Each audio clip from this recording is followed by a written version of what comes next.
Hola, ¿cómo están? Esto es Populares y Soberanos número 128.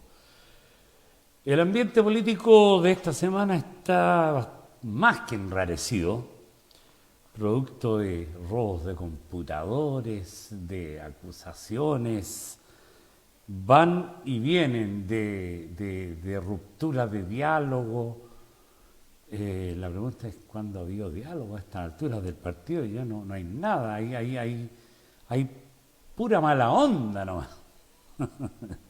Pero por otro lado también hubo una marcha, una interesante marcha, eh, no más AFP. Estuvimos conversando hace un par de programas con quien la convoca, con quien es como uno de los principales eh, líderes de No Más AFP, Luis Mesina. Eh, bueno, tenemos que también consignar el fallecimiento de una querida amiga y poeta, Malú Urriola. Esta semana dejó de existir. Eh, y bueno, vamos al panel de hoy. Eh, Tenemos un invitado, el que don Eduardo Gutiérrez pasa a presentar. Pero antes presentamos al panel. A mi izquierda, Carlos Torres, abajo de él, Eduardo Gutiérrez y nuestro invitado entonces aquí abajito y a la derecha de Eduardo Gutiérrez. Eduardo. Sí, buenas noches. Bueno, tenemos hoy día un invitado interesante, el compañero Patricio Guzmán. Él es economista, fue, no sé si sigue siendo asesor del movimiento No Más FP, pero un compañero activo en la política contingente. Y claro, hoy día los temas económicos son importantes, pero yo quisiera introducirlo haciéndole una pregunta, ¿no? Porque uno de los debates que están en la profundidad, digamos, de la situación política es qué va a hacer la derecha si gana el gobierno, el próximo gobierno, que todas las encuestas la dan por ganador, ¿no? Lo digo en relación al tema económico, porque la situación económica está, digamos, el gobierno trata de sortear la crisis, pone el énfasis en la inversión, pero muchas promesas, ¿no? Muchas promesas, pero pocas nueces, como diría alguien. Entonces, cómo se ve esta derecha enfrentada a esta situación económica que a lo menos diríamos que es de inestabilidad, hablando del marco de la situación política nacional, ¿no? ¿Cómo lo ves tú, Patricio, como para introducir el tema? A ver, yo lamentablemente creo que es muy probable que el próximo gobierno chileno sea un gobierno de derecha, en gran medida por la frustración de las expectativas no cumplidas con el gobierno de Boric, por lo menos así muestran todas las encuestas, pero no espero nada de un gobierno de derecha en realidad. Así como fue catastrófico el último gobierno de Piñera, en realidad la derecha no tiene nada que ofrecerle al pueblo chileno ni a la economía nacional. La verdad es que si ellos llevaran adelante las cosas que desean, que en realidad es lo que el gran empresariado desea, más que progreso en algún sentido, ni siquiera mayor crecimiento económico, lo que tendríamos es una situación de menoscabo de derechos, de peores salarios, en general de pérdida de derechos sociales. Y eso probablemente nos llevaría más rápidamente hacia una situación parecida a la que tuvimos en el segundo gobierno de Piñera, es decir, un malestar social generalizado y probablemente un nuevo levantamiento social. Desde el punto de vista político, no económico, pero siempre la política y la economía están muy imbricadas, hay muchas cosas que apuntan en ese sentido.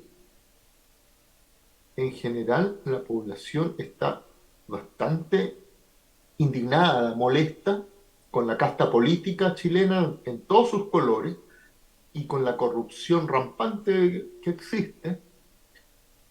Y es muy probable, la encuesta así lo menciona, es que este verdadero intento de golpe constitucional que ha sido el Consejo Constitucional que está actuando, va a terminar con el rechazo de la mayoría de los ciudadanos en el plebiscito de salida.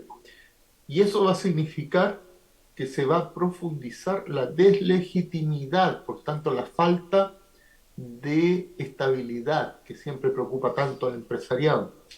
No creo que desde el punto de vista de un gobierno de derecha ellos puedan dar alguna salida a esta situación. Lamentablemente, en mi opinión, tampoco el gobierno de Boric, esta gran coalición que va desde la ex concertación, el Frente Amplio y el PC, van a ser capaces de dar respuesta a los graves problemas que tenemos. En realidad, una cosa tras otra terminan aceptando el chantaje de la derecha.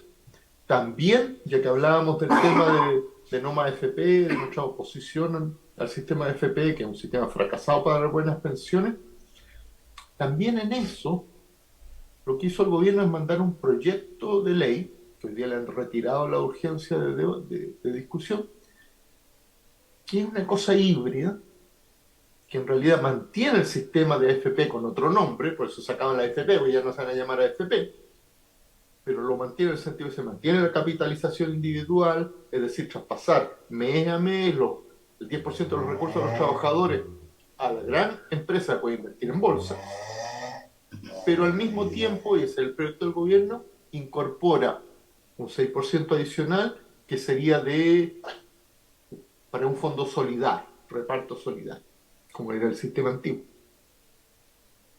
Pero como la derecha, que tiene mayoría del Congreso, se opone a esto, no tiene ninguna viabilidad. El gobierno ya había retrocedido y había dicho, bueno, que sea el 4%, pero tampoco se lo aceptan. Ahora, la verdad es que el 4, el 6 no soluciona el problema. Las pensiones que son bajísimas por el sistema. Si este sistema fracasó y no se va a solucionar con el 4 o el 6%. Entonces están metidos en un zapato chino en realidad. Correcto. Oye, te quería hacer una consulta antes de que los otros compañeros hablen. Mira, recientemente, como un volador de luces, ¿no? De la visita de Boris a Europa, se sacó esta idea, se planteó esta idea de la Unión Europea de apoyar a América Latina con un fondo de 40.000 millones de dólares o 45.000 millones de dólares que a uno lo hace, que no es nada, no es nada, pero a uno lo hace recordar la Alianza para el Progreso, ¿no? Del año 62 de Kennedy.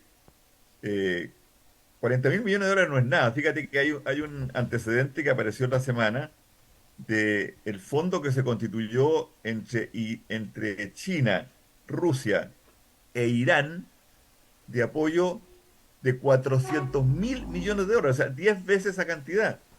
Entonces, es un volador de luces, pero que demuestra además la incapacidad de la socialdemocracia europea, aliada incondicional de Estados Unidos, de ayudar a enfrentar la crisis económica. No le interesa mucho la crisis económica, le interesa, digamos, mantener sus privilegios, ¿no? Pero, ¿qué te parece a ti esa noticia, bueno, vinculando el tema internacional, ¿no? Esto del acuerdo Irán, China, digamos, Esto Rusia. además está vinculado con el nuevo tratado entre la Unión Europea y América Latina. La verdad es que yo creo que es bastante decepcionante, pero no se podía esperar mucho más. Hay gente que ingenuamente cree que Europa Occidental es una cosa distinta a los Estados Unidos. En realidad son grandes potencias capitalistas desarrolladas que tienen sus intereses. Y para ello nosotros no somos más que un lugar donde extraer mano de obra barata y sobre todo recursos naturales o recursos agrícolas no renovables. Pero todo esto se da en el marco de una redistribución del poder mundial. La emergencia de China, como el segundo actor mundial, en muchos lugares de América Latina ya es el primer socio comercial, es decir, el primer importador y exportador, sobre todo en América del Sur. pero también que Rusia, que hoy día hay que subrayarlo, es la Rusia capitalista de Putin, se ha vuelto a levantar como una potencia importante, quizás no global, pero al menos más que regional. Y toda esta disputa en la que entra la cuestión de la Unión Europea en América Latina tiene que ver con esto. Es decir, ¿qué lugar va a ocupar la Unión Europea, que por cierto está bastante subordinada a los Estados Unidos, frente al avance de los chinos y de otras potencias en América Latina? Y la Hay un cuestión es, análisis, disculpa, no, Carlos, disculpa. no, no, mira, lo que digo, yo creo que es importante no caer nosotros mismos en ingenuidades y pensar que la Rusia actual es más o menos la Unión Soviética o que China es un país comunista que nos va a ayudar, pero ciertamente cuando hay disputas interimperialistas o intercapitalistas importantes, los países dependientes, como en general somos los países de América Latina, tenemos una fisura que podemos aprovechar en economía, en otras cosas. Y por tanto se da una situación que antes no existía y que tenemos que tratar de aprovechar inteligentemente. Pero al final, si no somos capaces de pararnos sobre nuestros propios pies, de hacer alianzas y economías interregionales y conseguir algo que nunca hemos conseguido, pues se habla mucho de la unidad de América Latina, pero en general, en realidad nosotros somos países que no nos miramos ni interrelacionamos mucho unos con otros. Es cosa de ver, por ejemplo, los intercambios comerciales. El grueso de los intercambios comerciales de Chile son con Europa, con China, con los Estados Unidos, no con los países vecinos.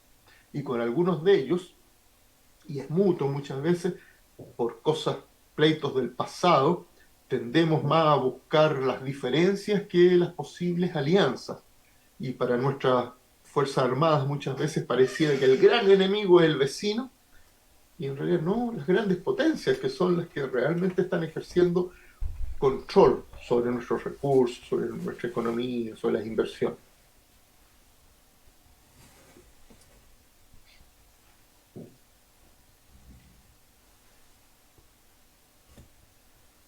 Bueno, se hizo mucho silencio. Si estábamos esperando la siguiente pregunta o reflexión. Eh, Así es que aproveché la rendija de silencio para plantear, ¿será eso una Coca-Cola, una bebida imperialista o algo parecido, compañero, a Podría ser propósito? una Coca-Cola con ron, que me gusta mucho, pero no, es simplemente Coca-Cola. Espero que también no tenga mucho azúcar, compañero, porque usted sabe que a No, esta altura de la vida... es Coca-Cola sin azúcar, compañero, aunque dicen que el endulzante tampoco es muy bueno. Exactamente. Pero bueno, a propósito de las rivalidades interimperialistas, eh, mire, yo creo que coincido, no sé si plenamente, pero mucho con Patricio. Creo que todos, unos más, otros tenemos una tendencia de análisis común. Eh, el problema para los países que todavía siguen siendo de un modo los países de la periferia, pero con clases dominantes vinculadas al capitalismo central, yo creo que ahí se da un doble juego, ¿no? Eh, las clases dominantes siguen mucho más interesadas en el intercambio global y su relación económica, política e incluso cultural con los centros capitalistas.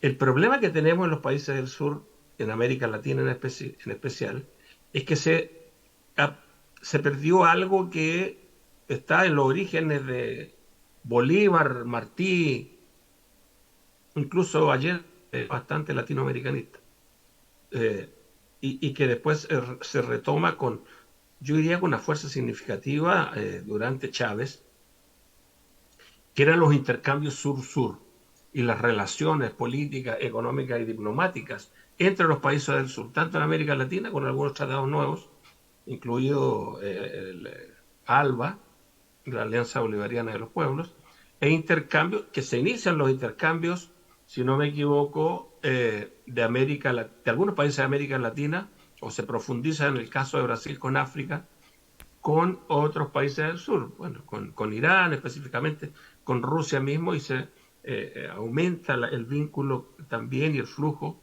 de intercambio con China. Ahora, el problema al final del día es que dependamos de quién dependamos, el cambiar la dependencia, hasta ahora, a nosotros no nos... Los impactos y los efectos no son muy evidentes, no son tan evidentes. Quizás la extensión de los BRICS o el fortalecimiento de los BRICS, que podría señalar un aspecto distinto en la geopolítica mundial y en el intercambio comercial, pudiese tener alguna perspectiva de ventaja, ¿no? En tanto, la mitad de los países que están ahí son prácticamente del sur, y ahora presidido el nuevo Banco de Desarrollo por Dilma Rousseff, con una cantidad significativa de dinero. Yo creo que están en yuan, ¿no? Si no me equivoco, y dólares, ese nuevo banco, ¿no? Los depósitos fundamentales. Pero tú, que Patricio sigue más de cerca la economía por formación y de formación seguramente, eh, ¿qué tipo de ventajas puede haber si cambiamos las dependencias? Si la dependencia varía, digamos, de unos a otros centros, o en el mejor de los casos, los países de América Latina, Chile en específico, es capaz de relacionarse de manera múltiple o diversa con otros países del mundo, donde los intercambios pueden ser más beneficiosos en diversas áreas. ¿Tú ves alguna posibilidad más allá de lo que se habla, bueno, que sea el litio, el valor agregado al litio, el valor agregado a algunas otras cosas que finalmente todavía no logran capturar ni el imaginario local ni el interés global para poder realmente, efectivamente, intercambiar en mejores condiciones el, eh, la producción nacional? ¿Cómo, qué perspectivas se pueden abrir ahí? A ver, América Latina, primero, ha sido dependiente del Imperio Español. Después, estoy simplificando, por supuesto, porque hay otro actor entre medio de repente. Fuimos dependientes del Imperio Británico. Después pasamos a ser dependientes de los Estados Unidos. El simple cambio de dependencia, claro, cambia muchas cosas. No era lo mismo ser dependientes del Imperio Británico que de los Estados Unidos. Pero no soluciona nuestro problema, si nuestro problema es ser dependiente. Por tanto, ser dependiente de China tampoco es que nos va a solucionar los problemas. La cuestión es cómo, sin ignorar cuáles son las realidades del mundo y de la economía mundial, y por tanto que vamos a necesitar comerciar y tener relaciones con otros centros del poder económico global, cómo conseguimos nosotros salir de la dependencia. Y eso significa tener capacidad de crear nuestro propio desarrollo, que no es lo mismo que crecimiento. ¿Cómo somos capaces de generar nuestro propio desarrollo? Y para mí eso necesariamente tiene que ver con la interdependencia o interconexión entre nosotros. Me refiero a los países del sur, y en el sentido amplio de la palabra, incluyendo hasta México, probablemente. Pero además hay que volver a reivindicar algunas cosas. Y diciéndolo con la frase de José Carlos Mariátegui, ni calco ni copia. Pero tenemos que reivindicar el socialismo, nuestro socialismo, que a lo mejor puede terminar siendo un faro para el resto de la humanidad. Pero en los últimos años pareciera que o nuestras élites han renunciado a las posibilidades, incluso las élites más progresistas, a las posibilidades de un camino alternativo al capitalismo. Y nosotros, estoy convencido de eso, en términos económicos al menos, no vamos a conseguir superar la dependencia si no nos atrevemos a promover un sistema realmente alternativo que para mí es el socialismo. Y cuando hablo de socialismo yo no estoy hablando de los fenecidos socialismos reales, más o menos stalinianos, pero sí estoy hablando de volver a poner la tierra, la finanza, los medios de producción, la investigación y desarrollo al servicio de nuestros pueblos, al servicio del pueblo trabajador, al servicio de los indígenas, de tal manera que nos podamos desarrollar, que podamos innovar ampliamente. Y eso solamente va a ser posible si rompemos las cadenas dentro de nuestras propias sociedades.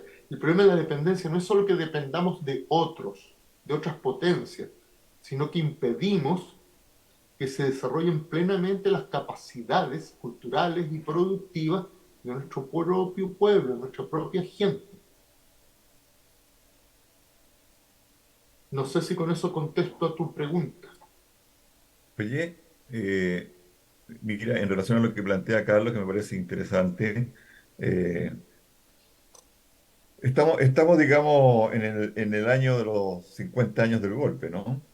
Y, y la figura de Allende, y yo diría el allendismo como idea, como proyecto alternativo, ¿no? Que al final de cuentas fue el único proyecto con algún nivel de viabilidad de la izquierda en Chile, y yo diría en América Latina, ¿no? De proyecto socialista. Estamos en los 50 años y surgen ideas, ¿no? Ideas matrices acerca de lo que debiera ser un proyecto alternativo, ¿no? Algunas de las cosas que tú planteaste, ¿no? El rescate de la soberanía, por ejemplo, que es un tema esencial. Si queremos generar un desarrollo independiente, tenemos que rescatar la renta del cobre, la renta del litio, que sigue en manos, digamos, en un caso de los norteamericanos y en otros casos de potencias extranjeras. Entonces, ese es un tema importante que dice relación precisamente con esta idea que anda dando vuelta de hacer resurgir el allendismo como proyecto alternativo. Entonces, porque mira, lo que tú dices es cierto, o sea, hemos sido dependientes, pero además hay un factor importante, po. Ha habido una burguesía chilena, primero una oligarquía terrateniente que pasó 100 años viviendo de la renta de la tierra, y luego una burguesía industrial piñufla, ¿no? Una burguesía industrial que dependía del Estado, ojo, que dependía de los créditos del Estado, pero absolutamente incapaz de desarrollar un proyecto económico capitalista alternativo. No, aquí en Chile no hubo desarrollo industrial de maquinaria pesada, ¿no? Generación de capital, ¿no? No, no, aquí lo que hubo fue una burguesía piñufla que hoy día está ubicada en determinados nichos del capitalismo mundial, ¿no? Y eso están los datos, claro, ¿no? Hay determinados nichos, los retail, la pesca, el salmón, el cobre y el litio. Y ya, y los alimentos también, los alimentos, digamos, pollo, cerdo y vacuno. Entonces, esta burguesía, no hay que pedirle más a la burguesía, esta burguesía ya no dio más. Es la hora, para decirlo en términos de tu propuesta, de tu idea, que yo comparto, no socialista, es la idea de que los pueblos asuman asuman el poder, asuman su decisión de convertirse en una fuerza que guíe los destinos de nuestros pueblos. Eso como idea general, ¿no? ¿Tú compartes esta idea de que se está planteando en relación al tema del allendismo como idea motriz o matriz, como tú quieras plantearlo, de un proyecto socialista alternativo? No se trata, ojo, de reivindicar las 40 medidas ni nada por el estilo, porque obviamente quedaron desfasadas, ¿no? Ni tampoco se trata de un tema nostálgico, sino que se trata de rescatar estas ideas centrales que constituyeron el único proyecto viable que se desarrolló durante 1000 días, por supuesto. Pero y aquí hay disculpa, y finalmente aquí hay un elemento importante, ¿no? Que es la situación mundial. O sea, el gobierno de la Unidad Popular se enfrentó, y en esto hay mucha de autocrítica, ¿no? Se enfrentó en un marco internacional que no sopesó en su justa dimensión. O sea, no se sopesó que el gobierno de la Unidad Popular no solo era una lucha de las clases dominantes, dominadas en contra de los dominantes a nivel nacional, sino que además era una lucha global que cuestionaba las bases del imperialismo, ¿no? Por eso que Estados Unidos, digamos, hizo todo lo posible e imposible, ¿no? Por derrocar el gobierno de la Unidad Popular. Están todos los datos, los documentos desclasificados. Y la situación hoy día es distinta, ¿no? La situación hoy día es distinta. Entonces también hay como una, como tú dijiste en algún momento, hay como una ventana, ¿no? Hay como una ventana para empezar nuevamente a plantear estos temas y ver, pues, y ver si la relación con China cambia, ¿no? Eh, Porque la relación con Estados Unidos no va a cambiar nunca, ¿no? Pero veamos si la relación con China cambia. Los chinos han dicho reiteradamente que a ellos no les interesa vender su proyecto alternativo, no les interesa inmiscuirse en la política nacional. Han dado muestras de eso, ¿no? Les interesa mostrar su proyecto desde fuera, lentamente, son una potencia de 4.000 años de existencia, ¿no? Eso.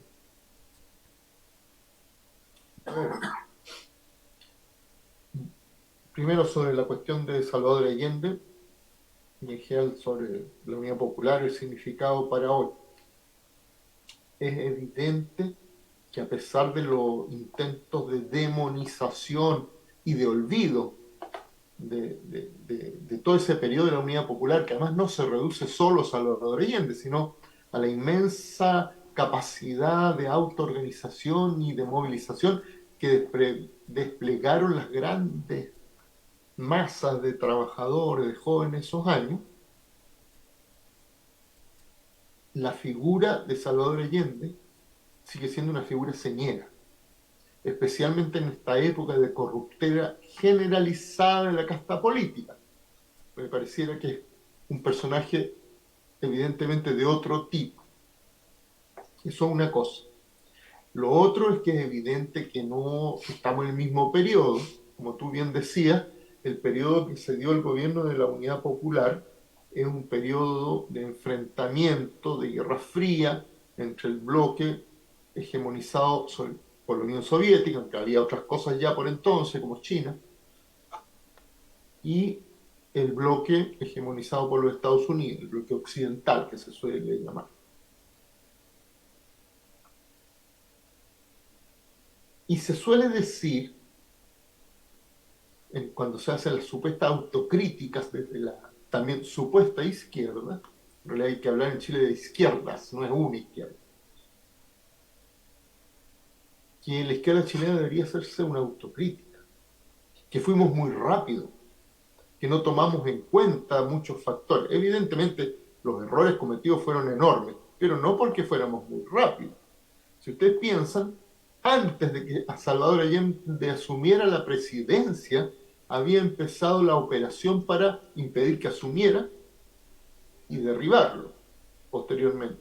Para impedir que asumiera, incluso asesinando al general jefe del ejército chileno, que se oponía a dar un golpe de Estado y quería que las cosas funcionaran según la constitución de entonces. Me refiero al general Schneider. Pero también es cierto que si tenemos que hacer alguna autocrítica es que la izquierda chilena en general fue bastante ingenua.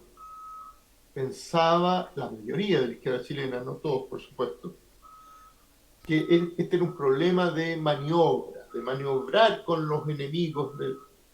Y la verdad es que el imperialismo en primer lugar y la burguesía, el grueso de la burguesía chilena estaba decidida a cualquier costo a terminar con el experimento de la Unidad Popular, pero más allá de eso, terminar con las fuerzas sociales que estuvieron detrás. Si uno, por ejemplo, examina la cantidad de ejecutados, de desaparecidos, posterior al golpe de Estado, la gran mayoría no eran simplemente militantes, eran militantes, pero también dirigentes sociales y sindicales. Ellos estaban decididos a terminar con ese poder paralelo que además se expresó en los cordones industriales, los comandos comunales, la JAP, etc. Y en ese sentido, Allende no ha sido olvidado porque en gran medida demuestra que una política distinta moral y éticamente distinta es posible, pero además habla de un periodo en que los trabajadores, el pueblo chileno, estuvo cerca, para usar la expresión de Karl Marx, de tomar el cielo por asalto. O sea, atreverse a cambiar todo. Y algunas de las cosas de esa época, a pesar de que solo fueron 1000 días de gobierno, duran hasta ahora. Algunas cosas que no han podido revertir, aunque es evidente que han cambiado muchas cosas y que el sentido común chileno actual no es el de esos años, es mucho más individualista, menos solidario, etc. En términos económicos, todavía no han conseguido privatizar Codelco. Sí han conseguido que no sea más que un cuarto o un tercio de la producción, porque el grueso ha sido privatizado. Pero además se mantiene muy fuerte todo el impacto cultural que tuvo la época de la Unidad Popular, que fue muy rica en ese sentido, ¿sí? En creación o recreación del folclore, la música, las artes, de tal manera que cualquier proyecto que en el futuro emprenda la izquierda consecuente chilena de transformación social radical, siempre va a estar anclada en ese periodo que vivimos entre el 70 y el 73. Pero no puede ser una copia, evidentemente, porque la situación no es la misma. En algunos aspectos es más difícil, pero en muchos aspectos es más favorable, porque Chile, un pequeño país, se enfrentó a fuerzas capitalistas, imperialistas, internacionales y nacionales tremendas, con probablemente una capacidad que no estaba a la altura de eso, con además mucho, a pesar de que todo el mundo se declaraba marxista en la izquierda, o casi todo el mundo, no entendieron muy bien cosas básicas del marxismo, que era entender el carácter del Estado, entender el carácter de las Fuerzas Armadas, como brazo ejecutor siempre de las clases dominantes, lo cual además lamentablemente en Chile al menos se demostró cierto. Pero hay, yo diría, otras cosas. Hoy día, y volviendo a la cuestión, hay un reordenamiento de los poderes a nivel global. Y en esos reordenamientos, seguramente las fuerzas de izquierda, las fuerzas socialistas chilenas, que se tienen que reagrupar y refundarse, tienen una posibilidad que no existía antes.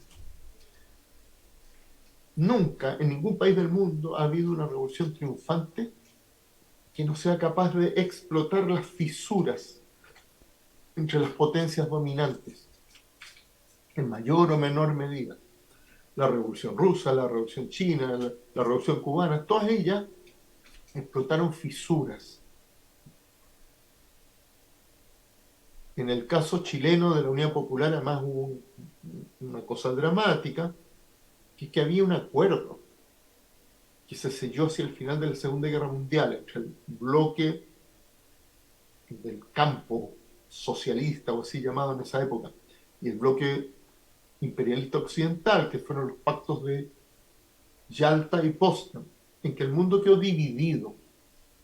Y entonces en América Latina se había producido una revolución que no fue inspirada por la Unión Soviética, aunque la Unión Soviética finalmente la apoyó, que fue la Revolución Cubana, pero los Estados Unidos no estaban dispuestos a aceptar una segunda Cuba, menos una Cuba que no iban a poder achacarle que era una dictadura antidemocrática y toda su propaganda, porque el gobierno de Salvador Allende llegó legalmente, de acuerdo a la Constitución chilena, a ejercer el gobierno, y a pesar de todo el boicot y de los intentos de quebrar la economía chilena, seguía ganando más popularidad en cada elección. Y entonces, en gran medida, lo que ocurría, y vuelvo sobre este pacto de Yalta y Potsdam, porque son muy importantes para entender esa época del mundo. Cuando se produjeron los levantamientos de Polonia, Alemania del Este el 53, de Hungría. Los Estados Unidos hicieron mucha propaganda de la libertad, de no sé qué. Esos levantamientos además tenían un fuerte contenido antiestaliniano, pero también tenían contenidos procapitalistas mezclados, todo eso, con una insurrección obrera en los tres países. Pero los Estados Unidos no intervinieron, respetaron el pacto. Y cuando se produce lo de Chile, la Unión Soviética da apoyo al gobierno de Salvador Allende, pero muy, muy limitado, muy lejos de las expectativas del propio gobierno, y no hay ninguna intervención de carácter militar seria cuando se va a producir el golpe, cuando se produce el golpe. Por tanto, las dos potencias principales respetan el acuerdo que tienen. Esa es una situación en la que hoy día no estamos. Es por tanto una situación que abre muchas posibilidades inéditas hasta ahora para nosotros. Patricio,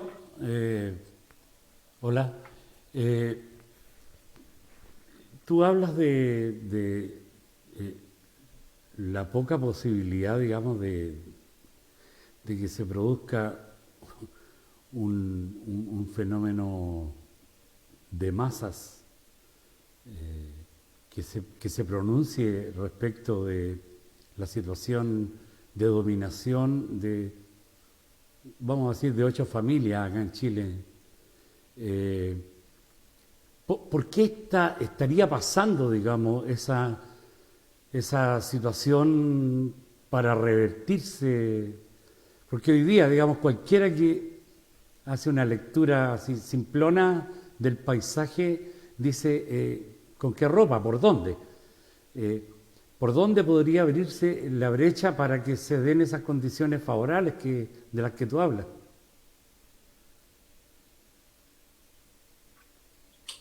A ver, miren, si ustedes recuerdan lo que ocurrió en octubre del 2019, era bastante inesperado por todo el mundo, probablemente incluyéndonos a nosotros 4.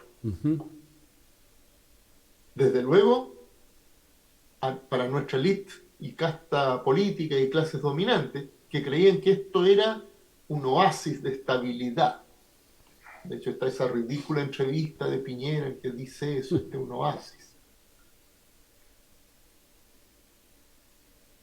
Yo creo que sigue habiendo un gran malestar social hoy, que además hay una creciente ilegitimidad, y digo creciente ilegitimidad de las instituciones y de la casta política chilena. Eso explica que se puede dar la paradoja de que después en el Congreso votaron en realidad la nueva constitución con los 12 márgenes, creo que se llama. Finalmente, hasta el grueso de los partidos también llamando a votar en contra por una u otra razón. Y eso no va a ser otra cosa que agravar el problema de deslegitimidad que tienen las instituciones. Pero, más allá de eso, en general las dinámicas sociales no son siempre en ascenso o siempre de reflujo. Hay un ir y venir. Pero si uno lo mira en el largo plazo, después de una derrota histórica tremenda que sufrimos con el golpe de Estado, que después volvimos a sufrir en los años 80, en que la izquierda se hundió, además se hundió políticamente, digo yo, porque aceptaron el proyecto, que era el proyecto de la burguesía, de la dictadura, con cambios, pero el modelo económico, un montón de cosas así, el pacto va a ver que nos iba a tocar las cosas más importantes, incluso la violación de los violadores de los derechos humanos, excepto casos puntuales. Una y otra vez se les fue desbordando. Y eso no ha cambiado. Por supuesto uno puede decir, yo creo que tiene toda la razón que lo digo, estamos hoy en Chile en un periodo de cierto reflujo importante. Pero eso no va a durar siempre. Y los movimientos siempre suelen retomar en un periodo histórico el momento anterior al reflujo más alto, más elevado. yo estoy convencido que eso en Chile también, no vamos a escapar a esa constante histórica. Ahora, ¿en qué nos enfrentamos?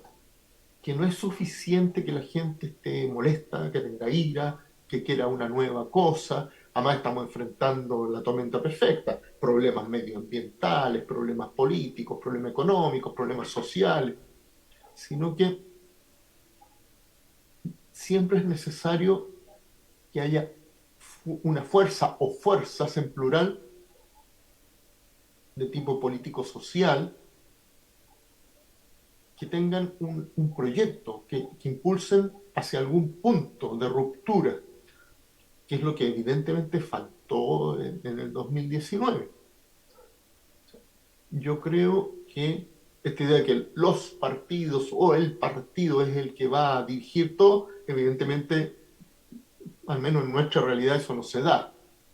Pero pensar que espontáneamente la población va a conseguir las cosas, tampoco, porque esto es una lucha por el poder. Y es una lucha del poder contra, podrán ser 8 familias.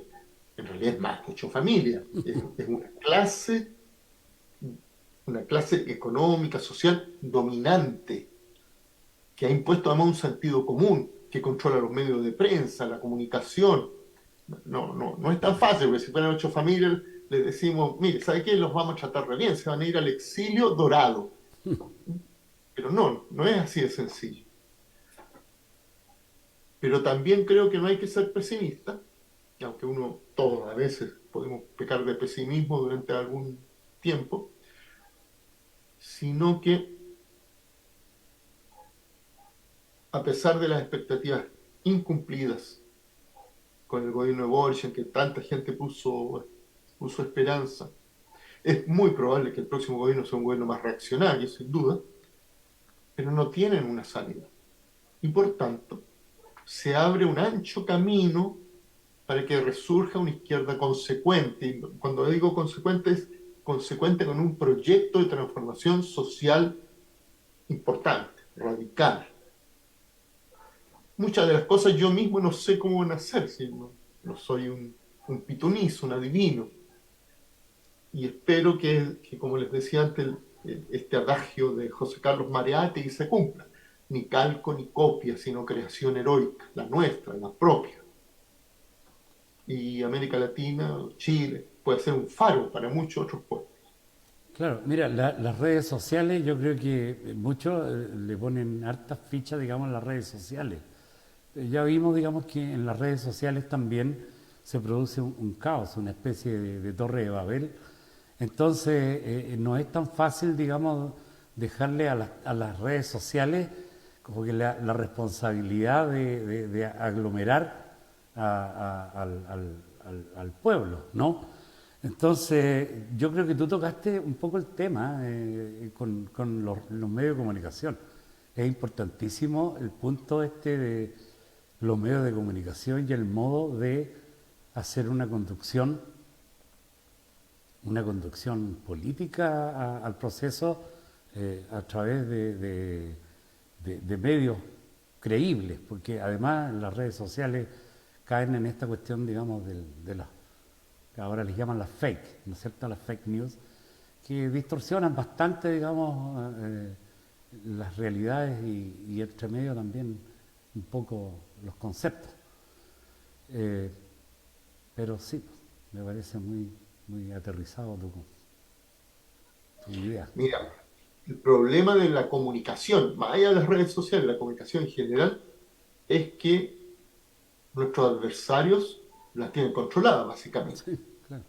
Nosotros lo que tenemos son nichos en que hemos conseguido introducirnos, mantenernos a flote, porque lo que nosotros queremos es discutir el proyecto popular, un proyecto alternativo. En ese sentido, programas como este son muy importantes.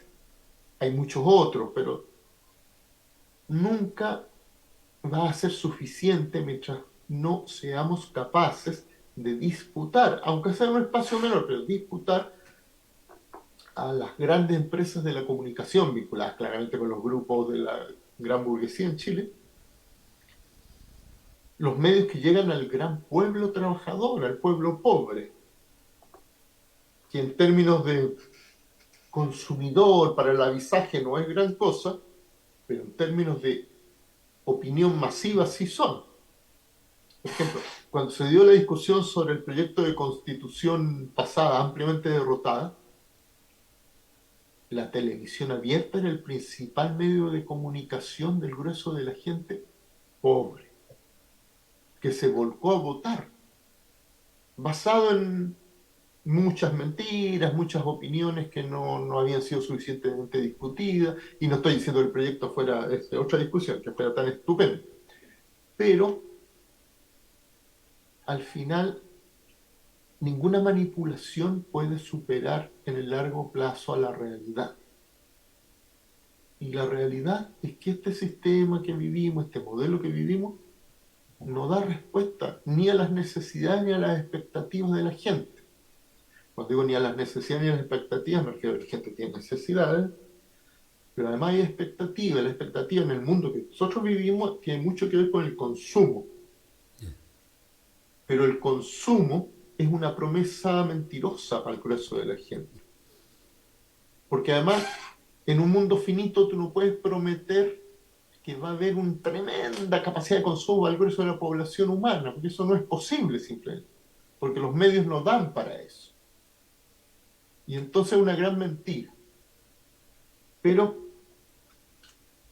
por otro lado, si nosotros no somos capaces, voy a volver a la cuestión de los medios de comunicación, de ir más allá de el nicho, para ser capaces de tener por supuesto, también tenemos que responder al nicho, porque deberíamos tener medios de comunicación para la gente interesada en el cine, para la gente interesada en discutir pensamiento y filosofía, para diferentes cosas.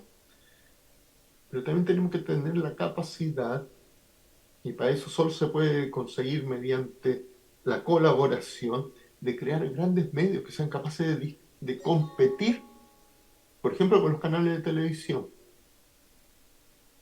Y eso parece un sueño, pero no es un sueño, es una cuestión de ser, como fue en el pasado, de ser capaces de aunar muchas voluntades, también de superar muchas ideas más o menos autorreferentes, de que basta que todos sigan a mi pensamiento iluminado para que y dejar que muchas flores compitan en el jardín. ¿No?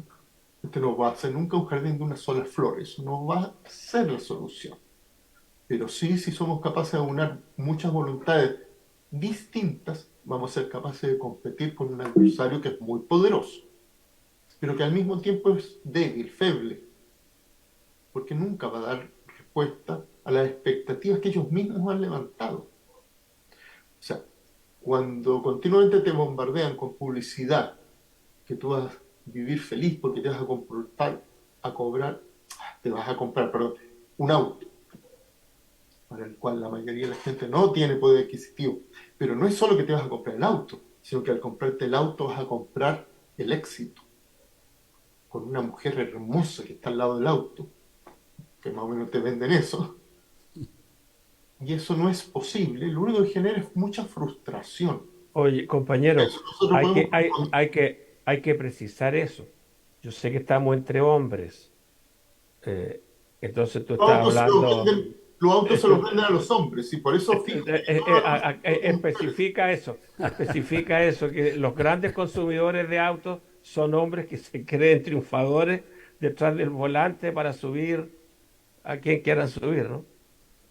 Sí, pero eso es simplemente un hecho.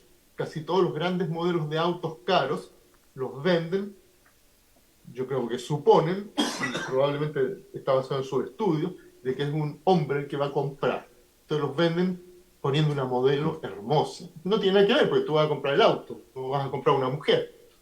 Además tiene que ver con la concepción más o menos machista que existe en la sociedad que vivimos, ¿no? Bueno, Así que los cuando que ofrecen autos sí son patriarcales en todo caso, así que sin duda, es congruente, digamos. pero además, mira, a ver, los que cocinan no son solo mujeres. Yo al menos cocino, Oye, pero cuando te venden cosas que tengan que ver con cocina, siempre ponen una mujer que va a estar cocinando ahí. claro. Oye, mira, en relación a lo que tú has dicho, eh, Bueno, todas las encuestas dan que el 7 de diciembre se rechaza el engendro constitucional este que está maniobrando entre la comisión de expertos y el gobierno y la derecha. Ese es un hecho que no existe hasta hoy día ningún elemento que diga, no, hubo un cambio de tendencia, ¿no? La gente está entusiasmada. Eso no es así. O sea, es muy probable, eh, casi muy probable, de que el 7 de diciembre se rechace este engendro constitucional. Eh, y eso va a generar, Perdón, claro, Eduardo, ¿en base a qué tú dices eso ahí? ¿Son la encuestas? encuesta, po, ¿Sí? la encuesta, Pero la la opinión de la gente. encuesta, No, pero la encuesta, digamos, tienen su lado, digamos, innegable. Bueno, juegan también a favor, pero sí, no, no, pero objetivamente, todos los que están, mira, claro, uno puede decir, oye, la encuesta decía un 48% y sacó un 45% o sacó un 52%, pero la tendencia hoy día en Chile, nadie discute que mayoritariamente en la Constitución en 7 de diciembre se va a rechazar, eso es un hecho. Hasta la derecha está preocupada, ¿no? Porque un sector de la derecha, otro sector de la derecha dice, no, mira, qué bueno que se rechace porque viene la constitución de Pinochet, etcétera. O sea, se va a rechazar, es casi seguro, es muy probable, ¿no? Nadie puede poner, digamos, la última palabra, obviamente. Pero a lo que yo voy es que esto va a generar, ¿no es cierto?, un nivel más que, no sobre todo de ilegitimidad del proceso de la institucionalidad chilena, sino que va a generar seguramente condiciones para que se reactive un movimiento popular, porque Patricio decía algo que es cierto, ¿no? Hay un periodo de estabilidad, hay un periodo de reflujo, de repliegue, como en mucho en la historia de Chile, y de repente, sucede que se reactiva el movimiento popular, y como sucedió el año 87, por ejemplo, perdón, el año 83, como sucedió el año 2019. Por no lo lo tanto, no vimos es venir. claro, exactamente, porque, digamos, si uno analiza en profundidad las causas de la rebelión del 2019, se mantienen, ¿no? Sigue el sistema de FP, sigue la misma constitución, el proceso constitucional, digamos, está en lo que hemos dicho. eh, por lo tanto, el sistema previsional está prácticamente intacto. No, no solamente intacto, sino que se sube las cotizaciones del 10 al 10,5%. Sí, pero O Eduardo, sea, pero en las elecciones sube el Partido Republicano, entonces también, digamos, A ver, pero no, si pero me sí, permite, eso al margen de quién suba, estamos hablando de la crisis, ¿no? sí. La situación de crisis, porque el Partido Republicano, ¿Cómo se ¿qué va a explica hacer el Partido entonces Republicano? que suban ellos? Es que están las contradicciones No, están no, en no, las no, dos. no, no, no, no, no. Lo que se dice, o lo que yo digo por lo menos, es que si gana la derecha, ¿no? Que tiene muchas probabilidades, esa derecha no tiene ninguna herramienta de proyecto, Ah, sí, de propuesta alternativa claro. que vaya a ni de resolver la crisis. gobernabilidad estable, ojo. Claro, o sea, ellos no tienen fíjate tú que es como en España, la mayoría de las propuestas de la derecha española eran reivindicaciones, digamos, de tipo, digamos, en contra de la mujer, en contra del salario. O sea, no era un proyecto económico alternativo, hablando de España. Acá en Chile, la derecha no tiene un proyecto alternativo, no, no. Fíjate tú, por ejemplo, yo me acuerdo el gobierno de Alessandri el año 58. Bueno, el año 58 el gobierno de Alessandri, el gobierno de los gerentes, decía, bueno, vamos a resolver el problema de Chile en la medida que restringamos la democracia, controlemos los reajustes porque los trabajadores se están subiendo por el chorro. Después el gobierno de Frei Montalva, bueno, hay que modernizar el capitalismo, hay que terminar con el latifundio. O sea, habían proyectos, habían propuestas, ¿no? Y estaba la gran propuesta de Salvador Allende y la Unidad Popular y la izquierda chilena, la histórica, ¿no? Pero hoy día esa derecha no tiene proyecto, ¿no? Más que seguir con el mismo modelo actual. Y lo dicen, si es el tema, ¿no?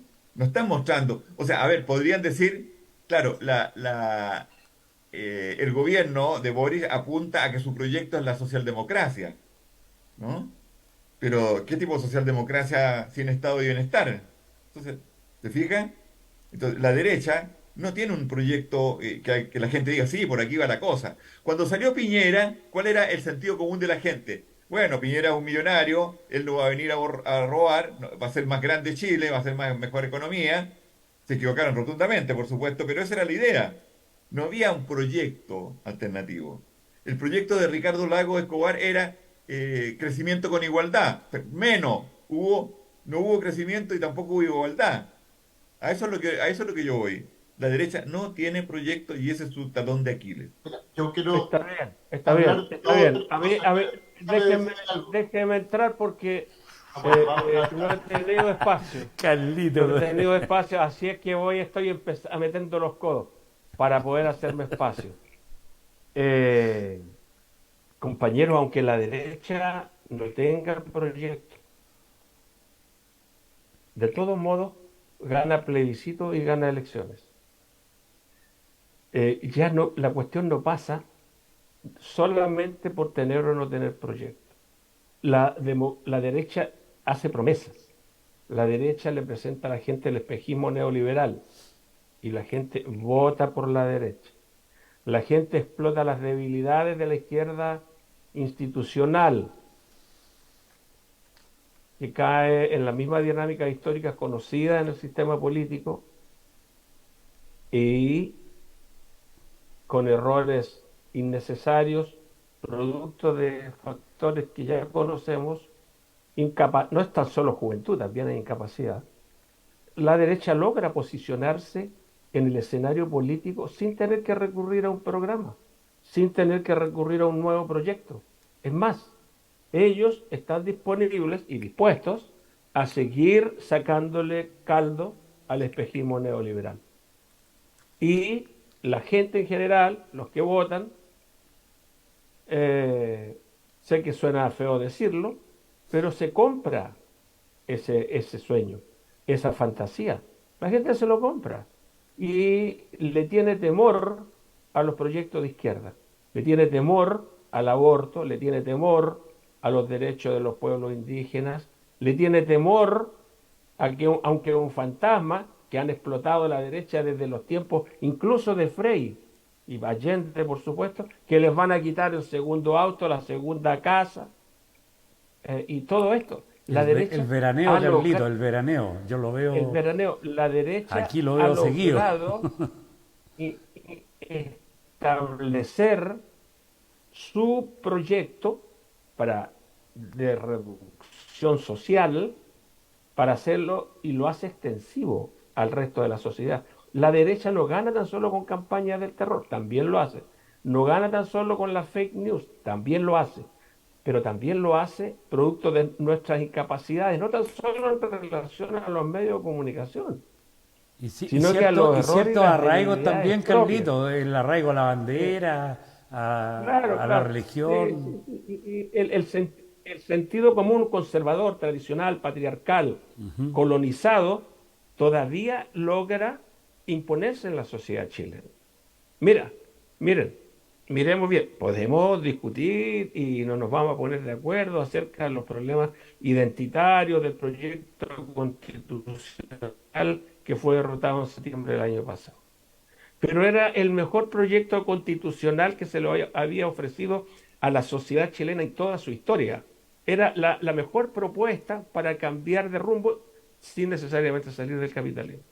Y la gente, por todo lo que sabemos, no lo compró. Es decir, ese terreno que hay en disputa en términos de la orientación social, política y cultural de la sociedad chilena, nosotros no lo hemos podido o sabido, o las dos cosas, enfrentar. ¿Por qué? Miren, aquí estamos desarrollando un debate más o menos circular. Partimos del gobierno de la Unidad Popular, pasamos al presente y volvemos. Allende y todo. Y está bien, es válido. El problema es que no tenemos un proyecto tampoco hacia adelante. La gente, no tenemos un proyecto hacia adelante que vamos a decir, ya, mire, usted quiere consumir, somos incapaces de decir a la gente, mire, la verdad es que el asunto del consumo es un problema por A, B, C y D, todo lo que sabemos, el manual ambiental, los recursos finitos, la gente no recicla, no reusa, Antes la mitad del pueblo de Chile anduvimos con parches, con zapatos remendados. Hoy día la gente no quiere saber nada de parches, salvo los estereotipos de la moda, ni nada de esto. Entonces, estamos ante un problema que trasciende el proyecto y que ha logrado posicionarse en la sociedad chilena. Y nosotros, el proyecto de cultura cultural, político-cultural de la izquierda, no ha logrado entrar en el imaginario popular. Y claro, nosotros todos discutimos este tema y lo discutimos desde la perspectiva de una marginalidad absoluta.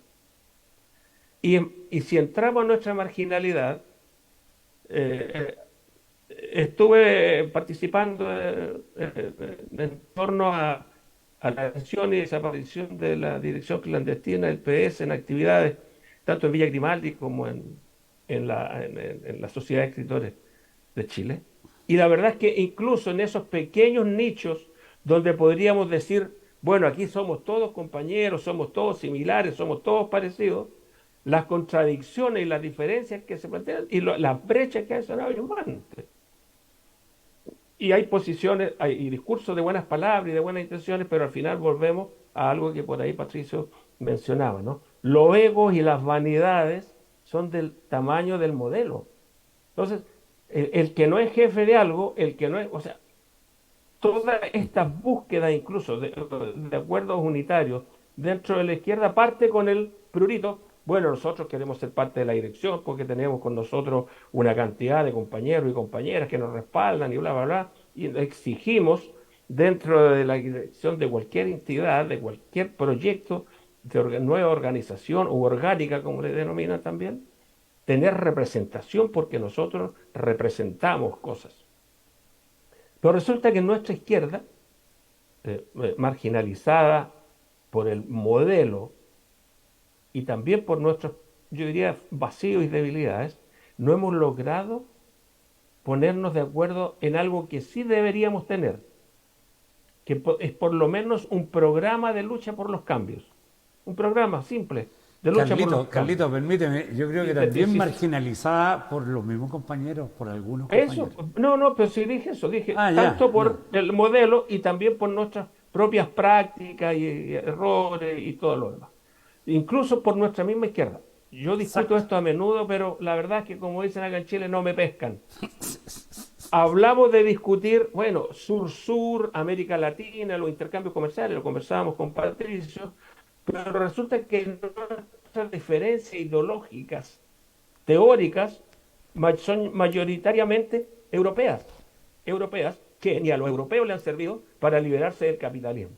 O sea, seamos claros, los pensadores europeos, que en su gran mayoría dominan las ciencias sociales latinoamericanas, y no hay nadie que escriba algo y que no se referencie en pensadores europeos y norteamericanos, y muy poco en América Latina, estamos enfermos de una dependencia ideológica y política que tampoco nos permite salir. Mire, las luchas más radicalizadas, más prometedoras, más proyectadas, son sin referencia ideológica. ¿Por qué la gente no está aceptando las banderas de los partidos y los partidos? Estuve en la manifestación No Más AFP. Y bueno, la mayor parte eran banderas No Más AFP. Había una cuadra sólida de gente cuando llegamos ahí a Santa Rosa, al escenario donde se realiza el acto. Había una cuadra sólida de gente. Había muchas banderas de grupos políticos menores. Y algunos trataron de subir al escenario con su bandera. Le dijeron, no, compañero, usted puede subir con la bandera No Más AFP, con todo lo que quiera, con la bandera mapuche, pero la bandera de su partido, déjela ahí abajito. Entonces, ¿qué es lo que está pasando? Hay algo que está pasando y que no estamos considerando. Y está pasando que la gente no quiere más de lo mismo, ni desde el modelo, ni los abusos, ni la humillación, pero tampoco quiere nuestro liderazgo, entre comillas, ni nuestra conducción. Es un tema en debate. Y yo creo que hay que pensarlo, hay que reflexionarlo, porque nos hemos estado dando contra el mismo muro, con las mismas herramientas, y no hemos podido ni perforarlo. ni menos doblegarlo. Entonces, me parece que es hora que toda esta discusión, que me parece muy válida, también le integremos, por ejemplo, nosotros le vamos a vender el socialismo al pueblo mapuche y la tapa se va a escuchar en el Tíbet y a cualquier pueblo indígena. Ellos hablan de comunitarismo, de comunidades, de otro tipo de proyectos de cambio, de transformación. Tienen otra macrovisión, otra, otra cultura por los cambios. Pues nosotros seguimos enceguecidos, y aquí no vamos a tener acuerdo con mi querido compañero Patricio Guzmán Cincovic, eh, de que si no es socialismo, no es. A mí me parece que aquí la meta principal es construir un proyecto de cambio anticapitalista. ¿Cómo se va a llamar después?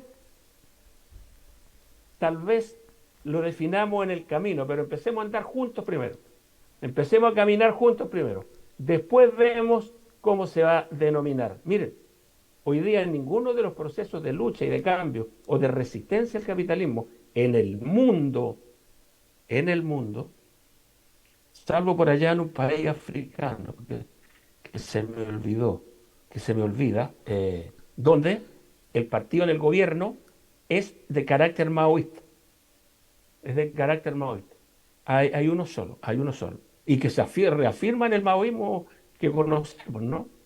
Que por ahí ya me voy a recordar. Entonces, lo que yo planteo de que todas estas reivindicaciones, estas demandas, estas luchas, nosotros las anclemos en una reflexión mucho más latinoamericanista, mucha más anclada en la lucha de los pueblos, tanto tradicionales como indígenas. Tradicionales, por ejemplo, me refiero a pueblos que nosotros no consideramos en nuestras luchas, ¿no? La población negra de Arica, por ejemplo, ahora las poblaciones inmigrantes, que son más de 1 millón de personas, o sea, son Carlito, sobre y la mirada de los jóvenes, weón, si claro, los entonces, cabros tienen una mirada el, muy el, distinta a nosotros. claro, el concepto, el vocabulario. Entonces, el cambio que tiene que venir, yo coincido que hay que seguir movilizándose por el cambio que tiene que venir. Pero mi impresión, estuve también en el día anterior en la marcha por los 119. Tengo mis años, ya no hice toda la marcha del Museo de la Memoria hasta Bellas Artes. Me mojo aquí y me enfermo, y de aquí, si paso agosto, va a ser difícil. No llego al programa, no llego a No va a Populares y ser- Soberanos.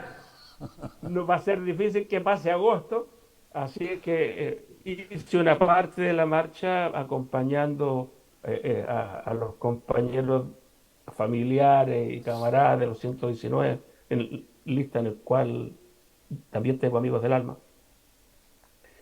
Pero lo que está en movimiento, lo que está en construcción es otra dinámica, es otra cultura política. Me gustaría que tratemos de considerar eso como parte del proceso de cambio, porque eso fue lo que hizo el Chicho, ¿ah?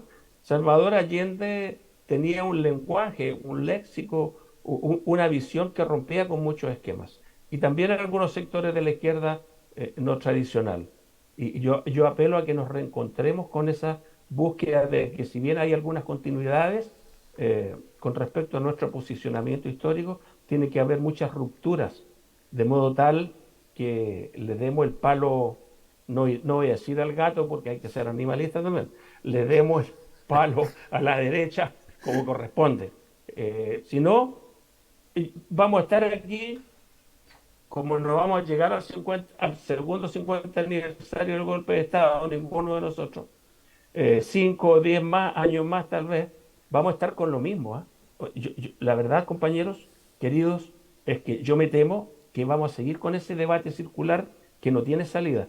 Un compañero colombiano, una vez yo le preguntaba, del LN, yo le preguntaba, compañero, bueno, ¿y cómo está la cosa en Colombia? ¿Por dónde va la salida? Mire, mi compañero, me dice, está muy difícil que yo explique eso, porque la verdad es que no tenemos mucha claridad. Pero hágase usted la idea de que ha visto usted en esos remolinos en los ríos donde se hacen remolinos producto de las rocas, hay algunas hojitas ahí que vienen por el agua y tratan de salir, y de repente parece que van a salir por algún lado por la fuerza del agua, pero vuelven al remolino y se siguen dando vueltas. Bueno, nosotros estamos como esa hojita en el remolino de este río torrentoso y la hojita ahí sigue la hojita.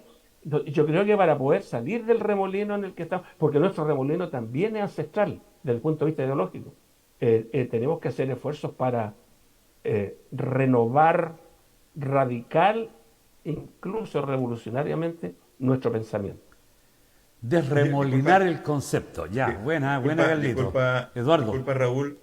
Sabe, yo me tengo que retirar por temas de horario, pero mira, hay un tema que yo creo que hay un tema que da para un debate muy importante, que es el tema del socialismo, ¿no? Yo creo, a diferencia de Carlos, que tiene que haber una matriz, ¿no? Tiene que haber una matriz. Fíjate tú que incluso, yo no sé si es cierto, ¿no? Pero apareció en las noticias de que Boric había dicho que el capitalismo no solucionaba los problemas de la sociedad chilena. O sea, y entonces, ¿qué lo soluciona? Cuando Carlos dice el tema de América Latina, hay que considerar que todos, en distintos momentos, Mariátegui, Aya de la Torre, etcétera, etcétera, etcétera, todos los latinoamericanos plantearon el socialismo. Lo que pasa es que plantearon un tipo de socialismo distinto al que en ese momento era hegemónico en la construcción de la izquierda mundial. Pero ya no es Caricello, Gutiérrez. Ya no es Caricello. ¿Ah? Ya no es Caricello. No. Está más abierto el diálogo. Estoy de acuerdo. No, pero obviamente. No, lo que yo estoy diciendo es que el tema de fondo es que el proyecto alternativo, estratégico de sociedad, no va por el capitalismo. Entonces, ¿por dónde va? ¿No? Por el socialismo. ¿Pero qué tipo de socialismo? ¿No? Y hay que apelar a América Latina, a Allende, en mi opinión, y yo soy allendista de corazón, a la izquierda. Allende planteó un camino propio, ¿no? Sin dictadura del proletariado, sin partido único, la revolución, Entonces, etcétera. si le quitáis socialismo y le poníais allendismo, a lo mejor te la empiezan a comprar, pues. Yo no voy a vender nada, compañero. No me venga aquí no me venga a plantear temas, digamos, ideológicos hablar de un subliminales. pensamiento novedoso no se resuelve por cambiar las palabras. Sí. En todo caso, la concepción socialista que siempre hemos tenido, por lo menos los pensadores más avanzados en América Latina, por ejemplo, y ahí yo discrepo profundamente con mi amigo Carlos, incluye todo el pensamiento colectivista de los pueblos indígenas, que sin duda va a ser una base de los socialismos que vamos a desarrollar en América Latina. El socialismo no es el modelo soviético. Para mí eso es un tipo de modelo fracasado y tenemos que aprender mucho de él para no hacer lo mismo. Más bien tenemos que buscar, tanto en las posibilidades que nos brinda el capitalismo de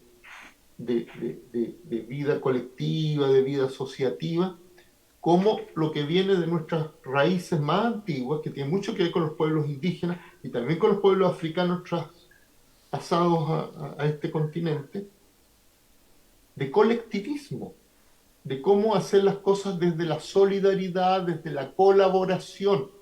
La colaboración es siempre superior a la competencia. Pero mire, ustedes han mencionado un cúmulo de otras cosas. Yo voy a tratar de ser rapidito porque entiendo que ya tenemos que ir terminando. Sí, nos queda un poquito. Sobre qué va a pasar en el resultado del plebiscito de salida del nuevo proyecto de constitución. Evidentemente no somos adivinos, no podemos decirlo, pero todo apunta, porque las encuestas dicen que 2 o 3 personas de cada 10 van a votar a favor y el grueso va a votar en contra. Y las encuestas se pueden equivocar, sí, se pueden equivocar, y son usadas también como un mecanismo de presión en la discusión política. Inductor.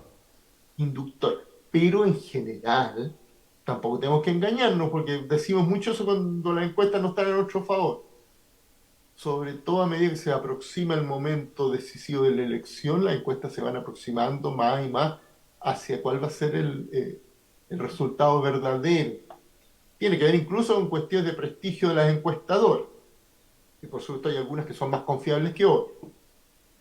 Pero aquí es que de lejos todo está apuntando a que todo y me van a perdonar la expresión, fraude, para una nueva constitución, está muy desprestigiada y que la gente no la va a aprobar.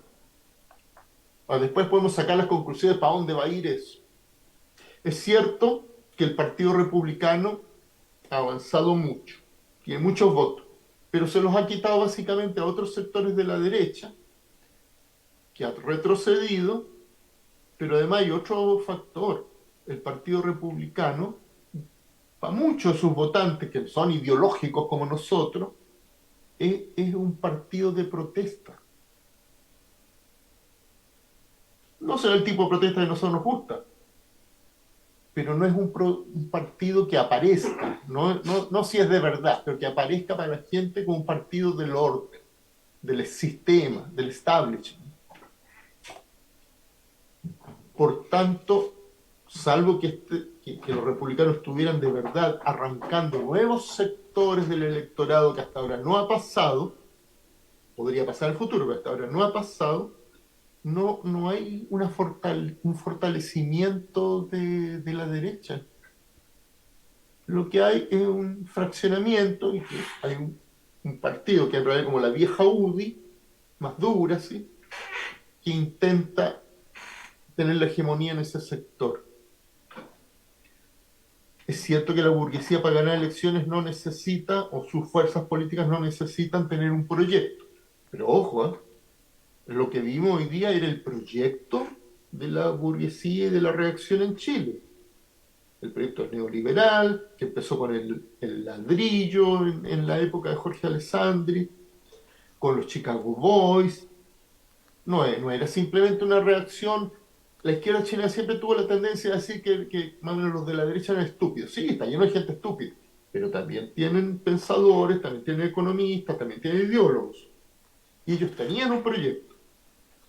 La cuestión es que el proyecto se ha ido agotando. Y no tiene, y en eso yo coincido con Eduardo, no tienen un proyecto de recambio. Y pueden ganar elecciones, sí pueden ganar elecciones, pero tú puedes ganar elecciones sin tener por eso la capacidad de dar gobernabilidad al país. Y yo creo que no tienen esa capacidad. Piñera ganó la elección, cierto, la primera y la segunda vez, pero no tenía capacidad de gobernabilidad. Eso fue evidente luego, aunque al principio los militantes de izquierda estaban súper deprimidos, como otra vez lo eligen al tipo, no sé qué. Y después el que estaba deprimido era Piñera. Al final, y en eso sí que creo que Carlos lo dijo y tiene razón, las grandes fuerzas de la población no se mueven por cuestiones ideológicas. Se mueven por necesidades, por deseos, por anhelos, incluso por cuestiones más emocionales. Pero cuando se ponen en marcha son difíciles de parar. Yo creo que muy poca gente, había quienes, pero poca gente pronosticó lo que iba a pasar en octubre del 2019. Patricio, pero Sin embargo, sabéis que también hay un tema, no pararlo. hay un tema que los republicanos, digamos, han manejado muy bien, digamos, y el tema del lumpaje. O sea, hay harto lumpen que ellos tienen la capacidad de atraer hacia sí por intereses muy concretos. Sin duda, pero la UDI popular en su mejor época traía más. Claro, ofertas interesantes que le hacen al lumpaje, digamos, incluso yo diría que a sectores narcos, no es que lo diga yo, o sea, lo están diciendo las noticias, hay vínculos claramente establecidos, por decir Pancho Malo, digamos, hacia ese lado, digamos. Entonces, ellos también tienen digamos, su táctica al respecto de cómo ganar las elecciones. Entonces, nuestra candidez en ese sentido es más grande que la viveza que tienen ellos para ganar elecciones. Creo. Yo creo Es que que la es que no es extrema un problema derecha tan tiene solo. una base social. Es cierto, pues si no salen del aire. Claro, además es una base muy focalizada. Sí, mira, nosotros sabemos, también lo hemos discutido, la derecha sabe lo que tiene que hacer y lo hace bien, con el poder que tiene y todo. Nosotros con el poco poder que tenemos, lo podríamos hacer mejor. Y podríamos por lo menos construir el camino, aunque no tengamos claro qué nombre le vamos a poner al final. Pero no estamos ni construyendo el camino. O sea, cuando tú dices, Patricio, y lo dicen todos, algunos, escribimos algunas cosas que voy a reflotar por ahí antes del 2019, acerca de que el país se le podía ir de las manos al sistema político. Eh, es verdad que cuando el pueblo echa a andar, puede echar a andar como lo hizo el 2019, pero no echa a andar para el camino que nosotros quisiéramos. Y nosotros no tenemos, no hemos demostrado, tener la capacidad para que por lo menos nos escuchen, aunque después asuman todas las reivindicaciones por las cuales nosotros hemos estado movilizados durante años y en algunos casos por decenios. Entonces, no, lo que yo no, a lo que me opongo, digámoslo, con lo que difiero, es la tentativa que existe de darle continuidad a todo. Yo también he sido prisionero de eso. Pero el próximo movimiento, y que yo creo, coincido con eso con Patricio, de sublevación, de revuelta, de estallido, como lo queramos denominar, que tenga características preinsurreccionales, que en mi opinión fue lo que ocurrió en octubre, va a tener otras características. No es el mismo movimiento del que llevó a Allende al gobierno, no es el mismo movimiento que puso en jaque a la dictadura entre el 83 y el 87, no es el mismo movimiento que llevó a las elecciones en la medida de lo posible a Elwin. Entonces, también, y no es tan solo por un cambio generacional, sino que porque las ansias, los anhelos, también van variando. Antes las ansias y los anhelos las leíamos nosotros y las estructurábamos a través del programa del partido para, ¿verdad? ¿Recuerdan ustedes que era el programa del partido para? Ahora los partidos y los partiditos recogen el programa de la gente, el programa del pueblo para, el programa de las movilizaciones. Entonces, ahí hay que tener cuidado. Por eso lo que yo planteo de que hay que hacer un debate que es un poco más profundo y que a veces no lo hacemos. Por ejemplo, uno que podríamos hacer temáticamente, el rol del partido. ¿Cuál es el rol del partido? ¿Sirven los partidos tradicionales, tal como los conocemos, cómo se han organizado, sirven para liderar los cambios o para jugar un rol de articulador en la lucha por los cambios, por lo menos? ¿O para influenciar en el terreno del debate de ideas, de la formación, de la orientación política general? ¿Sirven o no sirven? O sea, ¿me entienden? Porque si no, vamos a estar discutiendo eternamente sin efectivamente tener propuestas viables para el movimiento popular. A veces yo voy a lugares de debate y la verdad, compañeros populares, y la gente no quiere saber nada de los partidos. Y no quiere saber de los partidos porque no quieran la lucha por sus demandas y por sus reivindicaciones. Los partidos llegan aquí, y lo vivimos nosotros históricamente, los partidos llegan aquí y quieren que sigamos sus direcciones, quieren llevarse compañeros para que se vayan al partido, líderes sociales, llevárselos para el partido. O sea, y eso la gente no lo quiere. La gente se resiste y lo que hoy día domina la movilización y la lucha popular son los liderazgos sociales que no están afincados a los partidos. ¿Se acuerdan ustedes? ¿Recuerdan que en el programa anterior vino el compañero, joven compañero abogado, que están planteándose una nueva articulación? Bueno, ese tipo de articulaciones, como Eduardo lo sabe, y los demás también lo sabemos, se han intentado desde el fin de la dictadura en miles de ocasiones. Y no es porque no haya ánimo de lucha, ni de combate, y decisión, ni conciencia, que no suceden. Sucede porque algo estamos haciendo mal. Y ese es el llamado, a ver, meternos en la cabeza qué es lo que estamos haciendo mal. Por ejemplo, Patricio Guzmán, compañero, ¿cuál es el tipo de economía que la gente podría interesarse? Las economías locales, la microeconomía, la economía cooperativas, comunitarias, regionales. O sea, la gente sí quiere algunas otras cosas, pero tampoco nosotros tenemos un lenguaje claro, una propuesta clara. para que pueda ser recepcionada por los espacios sociales donde tenemos algún tipo de llegada. Oye, estamos ya en la hora. Agradecemos a Patricio Guzmán su presencia en nuestro programa. Yo creo que ha sido un programa bastante debatido, que es lo que nosotros estamos buscando hace rato. La idea no es, digamos, hacer que el invitado, ¿cierto?, nos haga un rezo acá. Conversamos con él y discutimos con el invitado, y esa es la gracia. Patricio, muchas gracias. Te tendremos en nuevas oportunidades, y a ustedes también les damos las gracias por su atención dispensada. Nos vemos el próximo lunes. Eso, nos vemos el próximo lunes entonces a la misma Bati hora y en el mismo Bati canal.